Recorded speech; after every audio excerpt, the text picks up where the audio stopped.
मित्रांनो आणि रसिक बांधवांनो, नव्यानं सूत्रसंचालन करत असलेल्या माझ्या बांधवांसाठी आणि माझं साखरपुडा सूत्रसंचालन ऐकण्याची इच्छा असणाऱ्या रसिकांसाठी हा व्हिडिओ आहे।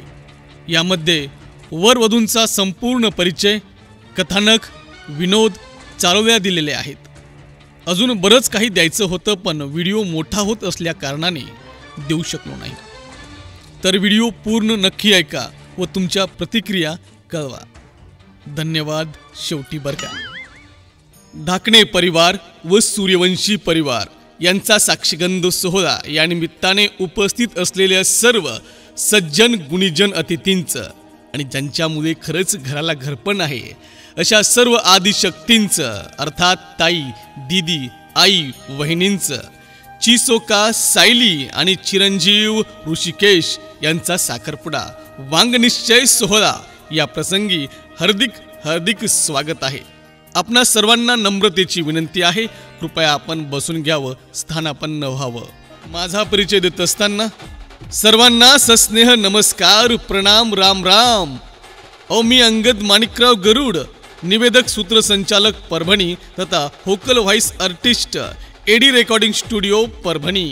या सुंदर गोड सोहळ्याची सुरुवात गणरायाच्या नामस्मरणाने करूयात। वक्रतुंड महाकाय सूर्यकोटी समप्रभ निर्विघ्नं कुर्मे देव सर्वकार्येषु सर्वदा। सर्वमंगल्ये मांगल्ये शिवे सर्वार्थ साधिके शरण्ये त्र्यंबके गौरी नारायणी नमोस्तुते। वाचे बर्वे कवित्व, कवित्वी बर्वे रसिकत्व, रसिकत्वी परतत्व परशु जैसा। संत श्रेष्ठ ज्ञानेश्वर महाराजांना वंदन। आम्हा घरी धन शब्दांचीच रत्ने, शब्दांचीच शस्त्रे यत्न करू। शब्दची आमच्या जीवाचे जीवन, शब्दे वाटू धन जन लोका। जगतमान्य जगद्गुरु संत तुकाराम महाराज। प्रतीप चंद्र लेखेव वर्धिष्ण विश्ववंदिता। शाहस्नो शिवशैष्या मुद्रा भद्राय राजते। स्वराज्य संकल्पक शहाजीराजे भोसले।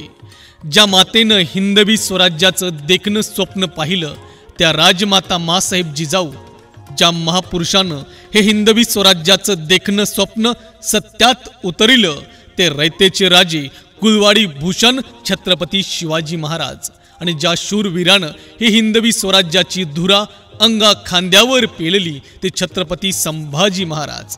सर्व संतांना, महंतांना, महापुरुषांना, देशभक्तांना या पावन पर्व निमित्त अभिवादन करून वधू चिसोका सायली सो कविताताई व श्री बालाजी बैराम ढाकणे यांची कन्या, राहणार गौर, तालुका निलंगा, जिल्हा लातूर। संग वर चिरंजीव ऋषिकेश सो छायाताई व श्री भीमाशंकर शिवराम सूर्यवंशी, राहणार माकणी थोर, तालुका निलंगा, जिल्हा लातूर यांचा साक्षीगंध सोहळा मोठ्या उत्साहात आणि मोठ्या थाटामाटामध्ये साजरा होत असताना मोठ्या संख्येने आलेल्या अतिथींकडे पाहून एक कथा आठवते। ती म्हणजे एका गुरुकडे 4 शिष्य शिक्षण घेत होते।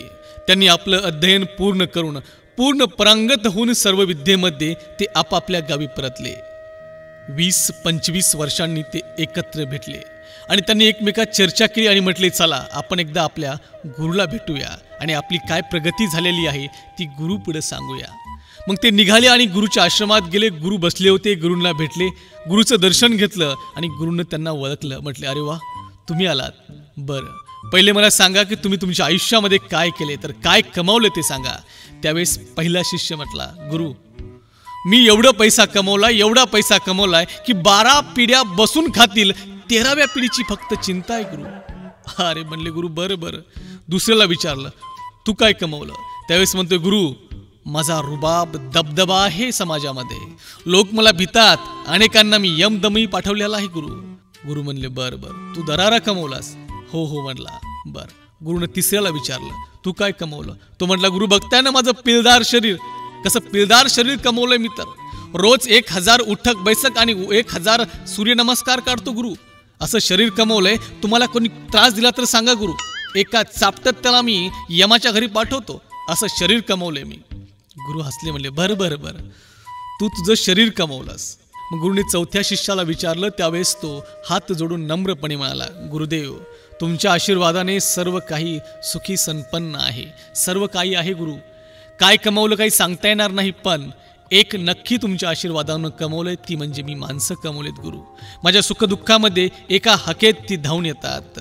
आणि आज आपण बघताय की मला वाटतं ढाकणे परिवार आणि सूर्यवंशी परिवार तेच आहेत. मला वाटतं त्या गुरुची शिष्य म्हणायला हरकत नाही, कारण की बघतायत की आपण त्यांच्या स्नेहाखातीर, त्यांच्या प्रेमाखातीर किती मोठ्या संख्येने त्यांचा गोतवाळा, त्यांची स्नेही मंडळी या ठिकाणी उपस्थित आहेत. आदरणीय अतिथीगण, सज्जन पाहुणे मंडळींनो, तसे आपण सर्वजण जाणकार आहात. महाराष्ट्र ही संतांची भूमी, शूरवीरांची, कर्मवीरांची, देशभक्तांची भूमी. आपल्या महाराष्ट्रातील प्रमुख जिल्ह्यापैकी एक जिल्हा गणला गेलेला तो जिल्हा म्हणजे लातूर जिल्हा. समाजकारण, राजकारणात नेहमी चर्चेत राहणारा हा जिल्हा आता शैक्षणिक क्षेत्रात सुद्धा लातूर पॅटर्न म्हणून अग्रेसर आहे महाराष्ट्रात.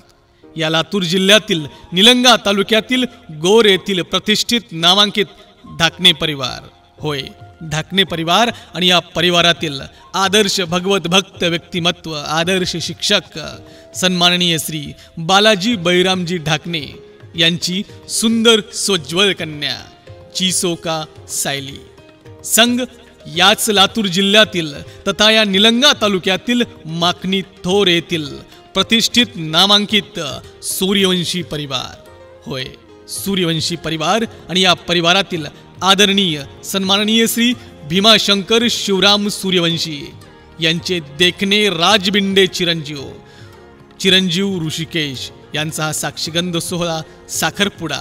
आणि या प्रसंगी या नवदाम्पत्यांना आशीर्वाद देण्यासाठी उपस्थित असलेले सर्व सज्जन अतिथीगण, पाहुणे मंडळींनो, आपलं स्वागत करताना मनस्वी आनंद होत आहे. स्वागत आहे आपल्या सर्वांचं या सुंदर दिवसाच्या शुभ वेळेला. आदरणीय अतिथीगण, सज्जन पाहुणे मंडळींनो, काय झालं बघा एकदा. आपल्या लातूर जिल्ह्यामध्ये मी सूत्रसंचालन करत असताना एक भगवत भक्त, हरिभक्त परायण, एक अधिकारी व्यक्तिमत्व या सुखद सोहळ्याप्रसंगी त्यांचं आगमन झालं होतं. वरपिद्याने येऊन मला सांगितलं की आपल्या या सुखद सोहळ्याप्रसंगी महाराजांचं आगमन झालेलं आहे, कृपया त्यांना मंचावर बोलवावं व दोन्ही परिवारातर्फे त्यांचं स्वागत सत्कार होईल. आणि त्यांना एक विनंती करा की वरवधूंसाठी आलेल्या पाहुणे मंडळींसाठी त्यांनी कृपया आशीर्वादपर 2 शब्द व्यक्त करावे.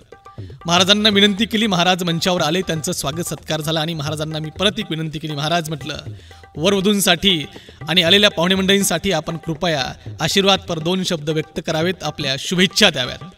महाराजांनी हो नाही करत महाराज आले. महाराज खूप विनोदी होते, त्यांनी सुंदररित्या शुभेच्छा दिल्या, आपलं मनोगत व्यक्त केलं. आणि जाता जाता महाराज म्हटले, बघा, तुम्हाला जर तुमच्या सुखी संसाराचा गाडा पुढे न्यायचा असेल, तुमचा संसार जर सुखी करायचा असेल, तर प्रत्येकानं, लग्न झालेल्या प्रत्येकानं आपल्या बायकोची स्तुती केली पाहिजे. आता एवढं म्हटलं की बायकांचे सर्व नजरा गेल्या मंचाकडं, महाराजांकडं. एरवी त्या आपल्या चर्चेत गुंग होत्या. महाराज म्हटले, बघा, बायकोनं जर का स्वयंपाक केला तर त्या स्वयंपाकाची स्तुती केली पाहिजे. तर एखाद्या वेळेस जर भाजीत मीठ कमी झालं तर लागलीच म्हणायचं नाही, गुपचूप खायची, नंतर तिला कळत असतं. एखाद्या वेळेस बायकोनं साडी चांगली घातली तर त्या साडीची स्तुती केली पाहिजे. वा, काय सुंदर साडी घातली हो तुम्ही, आज सुंदर दिसायला बरं का तुम्ही. आणि एखाद्या वेळेस बायकोनं जर म्हटलं, चला हो शॉपिंग करायला, खरेदी करायला बाहेर, तर गेलं पाहिजे. कारण की बायका जास्त खर्च करत नाहीत. बायकांचं थोडं ऐकलं की नक्कीच तुमच्या सुखी संसाराचा गाडा सुखी चालेल. एवढं म्हटलं की बायकांनी टाळ्या वाजवायला लागल्या. आता बायकांची स्तुती म्हटल्यावर, नवऱ्यांना करायला सांगितल्यावर तर काय, बायका सगळ्या खुशच. महाराज एवढे म्हटले आणि आपल्या आसनी विराजमान झाले. त्यांच्या बाजूलाच, लक्षात द्या आता, त्यांच्या बाजूलाच त्यांचा एक शिष्य बसला होता. तो म्हटला, महाराज तुम्ही म्हणता बायकोची स्तुती केली पाहिजे. महाराज म्हणले, हो केलीच पाहिजे बायकोची स्तुती. तो म्हणला, नाही महाराज, तसं काही नाही, मी बायकोची स्तुती करायला तयार आहे, पण काय करू, माझ्या बायकोला ऐकूच येत नाही. ते म्हणलं, महत्वाची सूचना लक्षात असू द्या, आपल्याला ज्या परिवाराने सूत्रसंचालन करण्याची संधी दिलेली आहे तो परिवार, त्या परिवाराबद्दलची संपूर्ण माहिती आपल्याकडं देत असतो. आणि त्याचबरोबर आपण त्यांना एक प्रश्न टाकायचा आहे की आपण या सुखद सोहळ्याप्रसंगी कोणत्या महापुरुषाबद्दल किंवा कोणत्या संतांबद्दल या सूत्रसंचालनामध्ये आम्ही बोलावं. त्यावेळेस ते त्या महापुरुषाचं किंवा संतांचं नाव उल्लेख करतील, त्यावेळेस आपल्याला त्याची पूर्ण तयारी करून व्यवस्थितरित्या बोलायचं आहे. ढाकणे परिवाराने मला छत्रपती शिवाजी महाराजांबद्दल बोलण्यासाठी सांगितलं होतं. ते मी या व्हिडिओमध्ये पुढेही बोललेलो आहेच, पण एक उदाहरणाखातीर थोडक्यात आपल्यासाठी मांडतो. महाराष्ट्राचं आराध्य दैवत, हिंदुस्थानाचा अभिमान, राजाधिराज छत्रपती शिवाजी महाराज म्हणतात, 65 किलोची तलवार बाळगतो तो यसाजी, 2000 शत्रूशी झुंज देतो तो बाजी, हात तुटला तरी शत्रूशी झुंज देत राहतो तो तानाजी, 8 तासात घोडा दिल्लीवरून घेऊन येतो तो संताजी, शत्रूच्या छावणीत घुसतो आणि शत्रूचं मुंडकं तोडून आणतो तो धनाजी, ढाण्या वाघालाही उभा फाडतो तो संभाजी आणि सर्वांना एकत्र करून स्वराज्याचं तोरण बांधतो तो छत्रपती शिवाजी. म्हणतात, छत्रपती शिवाजी महाराजांनी जे झोपले होते त्यांना जागं केलं, जे जागे झाले मग त्यांना चालतं केलं, जे चालू लागले त्यांच्या हातात स्वराज्याचं, स्वातंत्र्याचं भगवनिशान दिलं आणि प्रत्येकास स्वाभिमानाने जगण्यास शिकवलं. रयतेचं राज्य स्वराज्य निर्माण केलं. स्वराज्य संस्थापक छत्रपती शिवाजी महाराज यांना मानाचा मुजरा, मानाचा मुजरा, मानाचा मुजरा. या आनंदी सुखद सोहळ्याप्रसंगी, साक्षीगंध सोहळ्याप्रसंगी ढाकणे परिवार आणि सूर्यवंशी परिवार या दोन्ही प्रतिष्ठित परिवाराबद्दल जी अल्पशी माहिती माझ्याकडे मिळालेली आहे ती मला अंतःकरणपूर्वक आपल्यासमोर मांडावीशी इच्छा आहे आणि ती आपल्यासमोर मांडत आहे. या दोन्ही परिवाराचं ग्रामदैवत श्रीराम भक्त हनुमानजी म्हणून मनोजवम मारुत तुल्य वेगम जितेंद्रियम बुद्धिवता वरिष्ठम वातात्मजम वानर युद्ध मुख्यम श्रीरामदूतम शरणम प्रपद्ये. ढाकणे परिवाराचे कुलदैवत शिव सूर्याचे रूप श्री ज्योतिबा भगवान. ढाकणे परिवारातील सुंदर सोज्वळ कन्या वधू चिसोका सायली. शिक्षण MSc international business management, university of Europe applied science campus Hamburg, Germany. Germany येथे त्यांचं शिक्षण चालू आहे. आवड वाचन. म्हणतात, वाचनात रस असला की ज्ञानाचे भांडार आपोआप भरल्या जातात आणि ज्यांच्याकडे ज्ञान असते त्यांना चांगलीच माणसं भेटतात. आणि याचं उदाहरण म्हणजे चिरंजीव ऋषिकेशजी, नाही का? गुरुशिवाय ज्ञान नाही आणि ज्ञानाशिवाय जगात सन्मान नाही. म्हणून गुरुशी भजावे, गुरुशी पूजावे, गुरु उपदेश मानावे जीवनी. शिकविता शिकविता विद्यार्थ्याला आकाशाला गवसणी घालण्याचे सामर्थ्य देणारे ते शिक्षक असतात. आणि ते शिक्षक आहेत वधूपिता सन्मान्य श्री बालाजी बैराम ढाकणे. प्राथमिक जिल्हा परिषद मुगाव येथे शिक्षक आहेत. एक आदर्श शिक्षक म्हणून त्यांची ख्याती आहे. वधूमाता सो कविताताई एक आदर्श गृहिणी आहेत. प्रत्येक सुखदुःखात त्या आपल्या पतीसोबत अर्थात सन्मान्य श्री बालाजी ढाकणे सरांच्या सोबत खांद्याला खांदा लावून त्या उभ्या असतात. आणि याच परिवारावर काही महिन्यापूर्वीच एक दुःखाचा डोंगर कोसळलेला आहे. खरं तर म्हणतात, या परिवारातला अस्सल हिरा जो आवडतो सर्वांना तोची आवडे देवाला. बीटेक डेटा सायन्स ही पदवी घेऊन कॅम्प जेमिनी या पुणे येथील कंपनीमध्ये डेटा ॲनालिस्टिक या पदावर USA प्रोजेक्टवर काम करत असताना अवघ्या 23व्या वर्षी दुर्मिळ आजाराने श्रद्धा ताईला काळाने आपल्यातून हिरावून घेतलं. श्रद्धा आदरणीय बालाजी ढाकणे सरांची कन्या अवघ्या 23व्या वर्षात आपल्याला सोडून गेली काही महिन्यापूर्वीच. हे मोठं दुःख ढाकणे परिवार आपल्या हृदयाशी साठवून आहे आणि त्या दुःखामध्ये त्यांना आपण सावरण्यासाठी प्रयत्न केला. म्हणतात, चांगली माणसं देवाजवळ राहतात आणि ते तिथूनच या सुखद सोहळ्या प्रसंगी आशीर्वाद देत असतील. कैलासवासी श्रद्धाताई तिथून आपल्या बहिणीच्या या साक्षीगंध सोहळ्याला आशीर्वाद देत असेल, शुभेच्छा देत असेल, त्यात काही शंका नाही. सन्मान्य श्री बालाजी ढाकणे सरांची तृतीय कन्या कुमारी वैष्णवी बालाजी ढाकणे. शिक्षण BBA fintech in PCU university Pune या ठिकाणी शिक्षण घेत आहेत. त्यांचं कार्य चालू आहे. बालाजी सरांचे एकूण ते एक चिरंजीव चिरंजीव ध्रुव बालाजी ढाकणे शिक्षण इयत्ता 10वी वर्ल्ड स्कूल लातूरमध्ये शिक्षण घेत आहेत. ध्रुव भैयाला सर्वजण लाडाने साईराम सुद्धा म्हणतात. असे सुंदर सोज्वळ गुटगुटीत आमचे साईराम भैया. असा हा सुंदर छोटा पण मनाचा मोठा उच्च शिक्षित परिवार. वर चिरंजीव ऋषिकेश शिक्षण master in process safety and environmental engineering Germany. या ठिकाणी शिक्षण पूर्ण झाल्यानंतर जर्मनीमध्येच एका मोठ्या कंपनीमध्ये हेल्थ अँड सेफ्टी स्पेशलिस्ट म्हणून कार्यरत आहेत. आणि आपण बघतायत की वधूसुद्धा जर्मनीमध्ये त्यांचं शिक्षण चालू आहे आणि वर जर्मनीत शिक्षण झाल्यानंतर जर्मनीमध्येच आपल्या देशाचं नाव रोशन करत आहेत. कार्यरत आहेत एका मोठ्या कंपनीमध्ये मोठ्या पदावर. वरास अर्थात चिरंजीव ऋषिकेशजी यांना सुद्धा वाचनाची आवड आहे. म्हणतात ज्यांची आवड चांगली त्यांची निवडही चांगली, नाही का. आणि निवडही सुंदर मिळालेली आहे ऋषिकेशजी यांना आमच्या ताई सायलीताईंची. वर पिता सन्मान्य श्री भीमाशंकर शिवराम सूर्यवंशी आपल्या कृषीप्रधान देशाचा कृषक शेती हा व्यवसाय करतात. आपण मागं पाहिलं की कोरोना काळामध्ये जवळपास सर्वच धंदे जवळजवळ बंद असताना फक्त कृषी शेती हा व्यवसाय चालू होता. म्हणतात शेतकरी राजाच्या हातावर देश नाही जग चालत आहे. म्हणून शेतकऱ्याला जगपोशिंदा म्हटलं जातं. हा जगपोशिंदा अर्थात कृषी हा व्यवसाय सन्मान्य श्री वरपिता श्री भीमाशंकर शिवराम सूर्यवंशी यांचा उद्योग आहे. वर माता सो छायाताई मुलांवर उच्च संस्कार देणारी माता सो छायाताई ह्या आहेत, त्या गृहिणी आहेत. असा हा छोटा पण मनाचा मोठा प्रेमळ परिवार सूर्यवंशी परिवार. आणि या सूर्यवंशी परिवाराचे ऋणानुबंध साक्षगंध सोहळा होत आहे ढाकणे परिवारासोबत. आणि आज आपण ढाकणे परिवार आणि सूर्यवंशी परिवाराच्या या साक्षगंध सोहळ्याला मोठ्या संख्येने उपस्थित झालेल्या अतिथींचं माता भगिनींचं मनपूर्वक सहर्षाचं स्वागत करताना मनस्वी आनंद होत आहे. आपणा सर्वांचं अगदी मनपूर्वक सहर्ष स्वागत आहे. वधू चिसोका सायली. खरं तर मुलगी ही जीवनात 3 प्रकारची भूमिका बजावत असते. प्रथम वडिलांची सर्वात जास्त काळजी घेणारी लेक, भावाचा उजवा हात, रक्षाबंधनाची राखी, आईची सखी, आजी आजोबाची काठी. द्वितीय लग्नानंतर नवऱ्याची बायको, सासू सासऱ्याची सून, ननंद देराची वहिनी.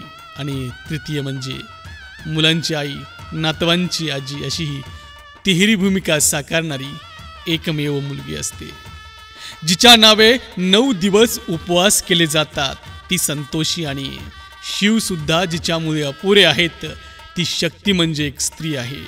आज संघ वर चिरंजीव ऋषिकेश आई वडिलांच्या उच्च संस्कारातून देश सेवेचं हाती व्रत घेऊन पुढे जाणारं युवा नेतृत्व.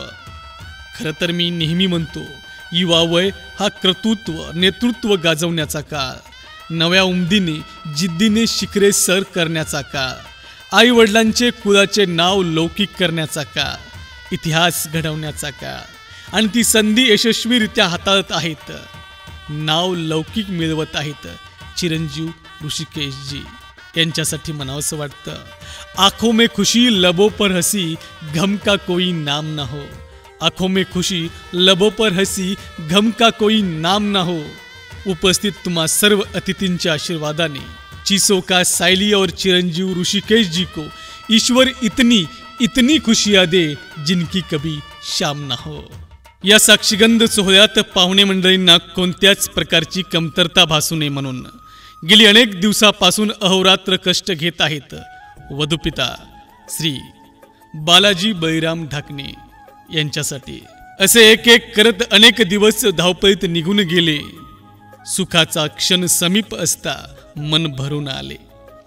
बाप या 2 अक्षरी शब्दात मोठा वटवृक्ष उभा आहे. म्हणतात डोळे मिटून जी प्रेम करते तिला प्रियसी म्हणतात. डोळे वटारून जी प्रेम करते तिला पत्नी म्हणतात. स्वतःचे डोळे मिटेपर्यंत जी प्रेम करते तिला आई म्हणतात. पण डोळ्यात पाणी न आणता अश्रूचा थेंब नाही आणता जो प्रेम करतो त्यास बाप म्हणतात. सांगितल्या जातं की ज्यांनी अनेक पिढ्या दान धर्म केले त्यांच्याच नशिबी कन्यादान आले. संत तुकाराम महाराज म्हणतात सांकृत कन्यादान पृथ्वी दानाच्या समान. कन्यादाना एवढे पुण्य, कन्यादाना एवढे महान दान कोणतेच नाही आणि ते दान करण्याचे भाग्य लाभले आहे ढाकणे परिवाराला चिसोका सायलीच्या स्वरूपात. जसे वधूपित्याची तळमळ असते तशीच वधूमातेची सुद्धा तळमळ असते.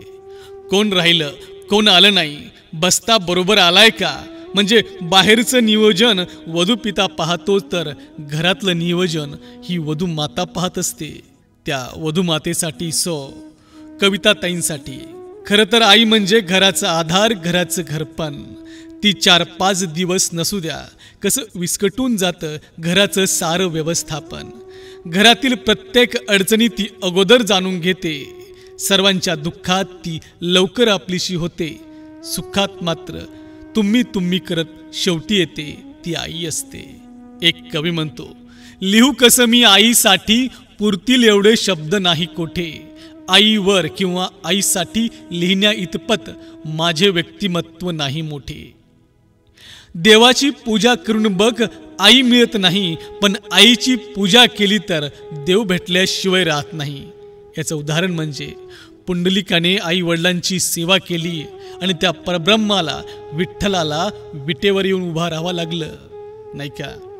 आई म्हणजे मंदिरावरचा कळस, अंगणातील पवित्र तुळस, भजनातील गुणगुणावी अशी संतवाणी, वाळवंटात प्यावं असं थंड पाणी. मुलांची पहिली गुरु ही आई असते. मुलांना चालतं बोलतं करून बऱ्या वाईटाचं ज्ञान देणारी ही आई.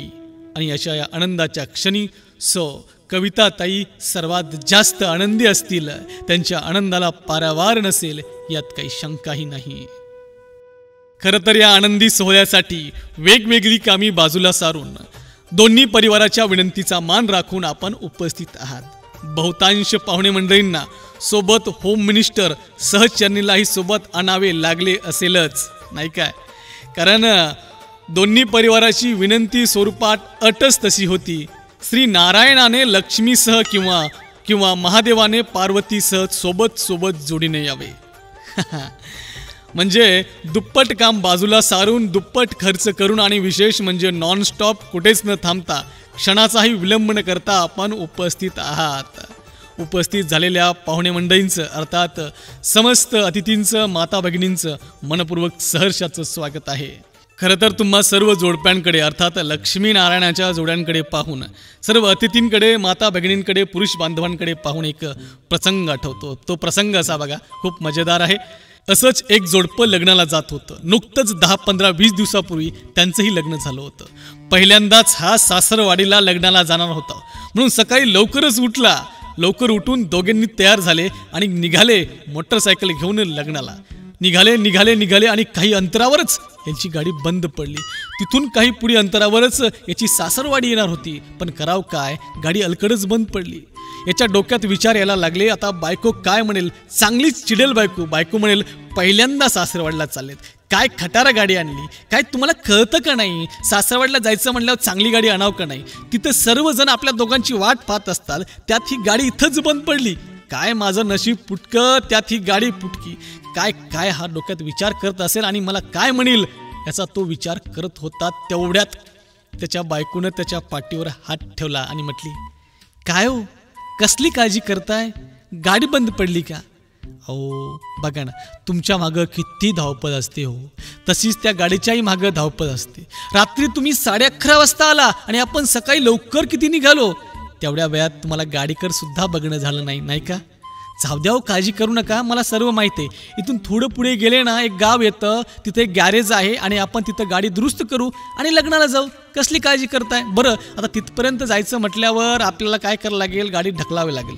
बरं रस्त्यानं कोणी येत नसेल ना तर गाडी ढकलायला मी तुम्हाला मदत करते आणि कोणी येत असेल ना तर तुम्ही गाडी ढकला, चला काळजी करू नका. एवढं बोलल्यावर याला जो आनंद झाला तो म्हटला, वा भगवंता, काय सुंदर बायको दिली हो, काय सुंदर तिचे विचार आहेत. तो म्हटला, बघ 2 किकमध्ये गाडी चालू झाली तर ठीक, नाहीतर गाडी इथंच सोडून मोठी गाडी बोलून सासरवाडीला लग्नाला जाईन, काळजी करू नको. त्यानं गाडी मेन स्टँडला लावली, अशी दोन्हीकडे हलवली, एका किकमध्ये गाडी चालू झाली. तो म्हटला, बस. गाडी तिथून जे निघाली डायरेक्ट लग्न मंडपापाशी येऊनच थांबली. तिथं तितक्यात त्याचा मेवणा पळत पळत आला. म्हटला, दाजी आले का? तो म्हणला, आलो. बघ, वाटेमध्ये गाडी बंद पडली होती, जाताना गाडी बंद पडू नये म्हणून दुरुस्त करून गेले का? त्याने घेतली चाबी, टाकी पेट्रोलची उघडली, पाहतो तर काय, आताच पेट्रोलच नाही. तो म्हणला, दाजी पेट्रोल खरखर. अरे म्हणला, मग? अरे म्हणला, तुझ्या ताईनं माझ्या पाठीवर हात काय ठेवलाय, गाडी धावतच सुटली ना बिना पेट्रोलची इथपर्यंत. खरं तर आजच्या धावपळीच्या जीवनात, औद्योगिक क्रांतीच्या जमान्यात क्षणभर विश्रांती घ्यावी म्हटलं तर वेळ मिळत नाही. त्यामुळे आपण कुठंच निवांत नसतो. मात्र अशा शुभ कार्यात प्रत्येकजण आपल्या स्नेहीजनांसाठी, परिजनांसाठी नक्की वेळ देतो. म्हणून म्हणतात, दिवसामागून दिवस येतात आणि जातात, हे कालचक्र थांबत नाही. तसे जीवनात अनेक प्रसंग येतात आणि जातात, सर्वच आपण स्मरणात ठेवत नाही. मात्र आयुष्यात एकदाच येणारा आणि नेहमी आठवणीत राहणारा तो क्षण विसरल्या जात नाही. तो म्हणजे हा साक्षीगंध सोहळा, जो या भव्य दिव्य स्थळी पवित्र पावन शुभवेळी साजरा होत आहे. आणि या क्षणाचाही विलंब न करता क्रीडा, शैक्षणिक, आध्यात्मिक, सामाजिक, राजकीय, शासकीय, वैद्यकीय, व्यावसायिक, जगपोशिंदा शेतकरी वर्गाचं आणि माझ्या मते सर्वच प्रतिष्ठित क्षेत्रातील प्रतिष्ठित मान्यवर उपस्थित आहेत. आपल्या सर्वांचंच मनस्वी सहर्ष स्वागत आहे. स्वागतम, सुस्वागतम, सहर्ष स्वागतम. खरं तर हा साक्षीगंध सोहळा वर वधूंच्या भाऊ बहीण, मित्रमैत्रिणी, एकंदरीत संपूर्ण नातेवाईक, सर्व आप्तेष्टांचा आनंदाचा सुखद सोहळा आहे. म्हणतात, नात्याची विण घट्ट करणारा सोहळा म्हणजे साक्षीगंध सोहळा. सगळे सोयऱ्यांना एकत्र करणारा सोहळा म्हणजे साक्षीगंध सोहळा. दोन परिवाराला जोडणारा अनुपम्य सुखद सोहळा म्हणजे साक्षीगंध सोहळा. आणि ज्यांचं राहिलं आहे त्यांच्याही मनात गुदगुल्या उत्पन्न करून स्वप्नांना भरारी देणारा सुखद सोहळा म्हणजे साक्षीगंध सोहळा. आपल्या सर्वांच्या साक्षीने साजरा होत आहे. वर वधू एकमेकांना अंगठीचं आदान प्रदान करतील, एकमेकांना अंगठी घालतील, एंगेज सेरेमनी होईल. त्यावेळेस आपण सर्वांनी, उपस्थित सर्वांनी जागेवरून टाळ्यांच्या कडकडाटामध्ये त्यांना आशीर्वाद द्यायचा आहे, त्यांचं स्वागत करायचं आहे, त्यांचं अभिनंदन करायचं आहे. पत्रिका जुळल्या, वर वधूंची एकमेकांची पसंती आली. साक्षीगंध कार्यक्रमाने या शुभ कार्याला सुरुवात झाली. दोन परिवाराच्या अटूट नात्याची साक्ष देणारा साक्षीगंध सोहळा, साखरपुडा. या प्रसंगी वरवधूंसाठी म्हणावंसं वाटतं, हृदयात उत्पन्न होणाऱ्या भावनांना शब्दात व्यक्त करता येत नाही. आयुष्यात सुख मिळणार वरवधू तुम्हाला उपस्थित पाहुणे मंडळी देत आहेत ग्वाही. प्रत्येक तप कर्माचे ईश्वर फळ देत असतो. हृदयातून हाक दिली तर ईश्वरही येत असतो. अतिथींना देव मानण्याची आपली संस्कृती महान आहे. मग हे उपस्थित देवच तर तुम्हाला साखरपुड्याच्या अनुषंगाने आशीर्वाद देत आहेत. म्हणतात, ज्यांना कळते भावनांचे गांभीर्य तेच आणतात जीवनात माधुर्य. माधुर्याची खान चिरंजीव ऋषिकेशजी. म्हणतात, ज्यांच्याकडे आहे नम्रता तेच आणतात संसारात परिपूर्णता. सद्गुणाची खान चिसोका सायली. सज्जन हो, आदरणीय अतिथीगण, पाहुणे मंडळींनो, लग्न म्हणजे काय असतं? दोन मनांचे, दोन परिवाराचे, संस्कृती आणि परंपरेचे आदर्श मिलन असते.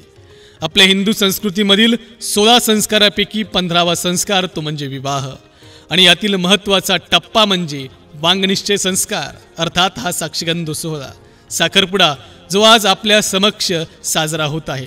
आणि यातील पुढील टप्पे म्हणजे प्रदान, पाणीपिंडन, सप्तपदी, वरण, विदाई, संपूर्ण विवाहविधी, जो की आज लग्नाची तारीख काढल्यानंतर पूर्ण होणार आहे बरं का. त्यासोबतच आपल्या हिंदू संस्कृतीमध्ये खूप महत्त्वपूर्ण परंपरा म्हणजे वधूवरांचे औक्षण.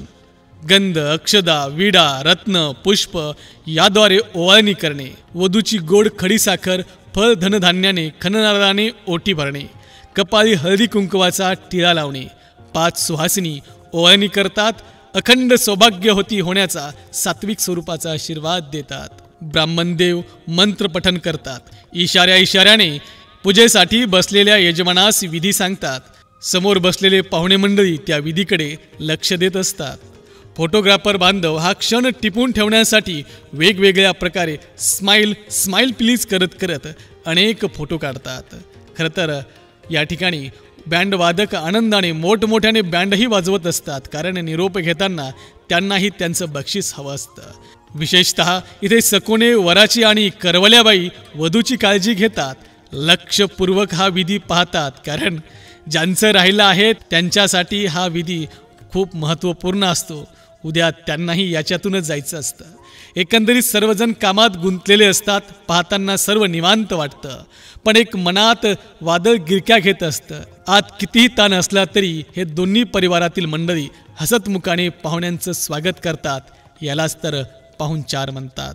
आणि या क्षणाचाही विलंब न करता उपस्थित कला, क्रीडा, शैक्षणिक क्षेत्रातील, आध्यात्मिक क्षेत्रातील, सामाजिक क्षेत्रातील, राजकीय क्षेत्रातील, शासकीय क्षेत्रातील, विधिज्ञ क्षेत्रातील, वैद्यकीय क्षेत्रातील, पत्रकारिता क्षेत्रातील, गुत्तेदारी क्षेत्रातील, व्यावसायिक क्षेत्रातील व जगपोशिंदा शेतकरी वर्गाचे आवर्जुनाने कोणाचे नाव घ्यायचं राहिलं असल्यास क्षमा मागून उपस्थित आपणा सर्वांचेच ढाकणे परिवार व सूर्यवंशी परिवार सहर्ष स्वागत करत आहे. निसर्ग जेव्हा तहानलेल्या धरतीसाठी वर्षाव करतो, तेव्हा निसर्गात गारवा उत्पन्न होऊन धरतीवरील जनजीवन फुलून जाते. तसेच या क्षणी पाहुण्यांच्या आगमनाने हा सोहळा आनंदित होत आहे. द्विगुणित यात आनंद भरला जात आहे.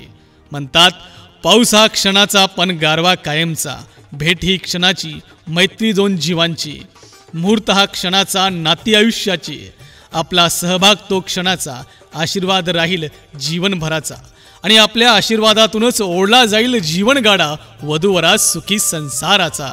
खरं तर वरवधूंसाठी म्हणावंसं वाटतं, तुमची जोडी एक सूर तर एक लयबद्ध ताल आहे, एक फूल तर एक सुगंध आहे, एक जीव तर एक प्राण आहे. तुम्ही वेगळे नाही, जसे एक हिरण तर एक त्यातील कस्तुरी आहे. वैवाहिक जीवनाचा हा पहिला पडाव साखरपुड्यातून गोड झाला. चला हो अतिथींनो स्नेहभोजनाला.